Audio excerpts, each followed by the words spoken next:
नमस्कार, म नवग्रह वास्तु कन्सल्टेन्ट एन्ड न्युरोलोजिस्ट।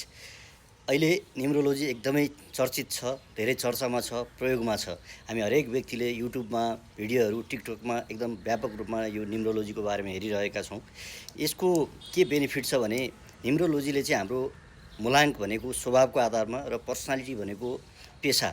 हाम्रो स्वभाव र पेसालाई अलाइनमेन्ट गरेर कुन किसिमको काम, कुन किसिमको व्यवसाय, कुन किसिमको रोजगारी चाहिँ हामीले गर्न सक्यो भने चाहिँ एरोप्लेन मोडमा हाई सक्सेस प्राप्त गर्न सक्छौँ भन्ने कुरा चाहिँ यो न्युरोलोजीबाट हामी फाइन्ड आउट गर्न सक्छौँ। र यसमा हाम्रो एन्टी नम्बरहरू, हामीले कोसँग सम्बन्ध राख्ने, कोसँग व्यापार गर्ने, कोसँग बिजनेस गर्ने, कोसँग पार्टनरसिप गर्ने, कुन व्यवसायसँग रिलेटेड कुराहरू चाहिँ हामीले बिजनेस गर्दा हाम्रो मूलाङ्क र भाग्याङ्कसँग म्याच हुन्छ, यी कुराहरू, विभिन्न कुराहरू, डेहरू, हाम्रो लकी डे के हो र अनलकी डेहरू कुन हो, कुन कलरहरू चाहिँ हाम्रो लागि फेभरेबल छ, महत्त्वपूर्ण घटनाहरू, कुनै कार्यहरू गर्न जाँदा हामीले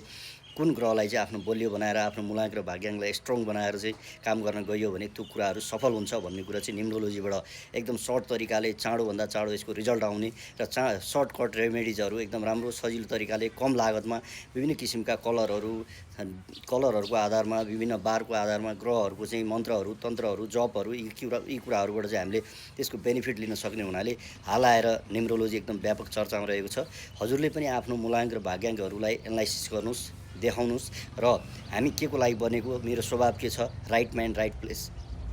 यो कुरा चाहिँ मर्ज गर्न सक्यो, त्यसलाई एलाइनमेन्ट मिलाउन सक्यो भने हामीले जुन चाहेको अनुसारको ग्रोथ प्राप्त गर्न सक्छौँ। ओम नमः शिवाय, जय शम्भो।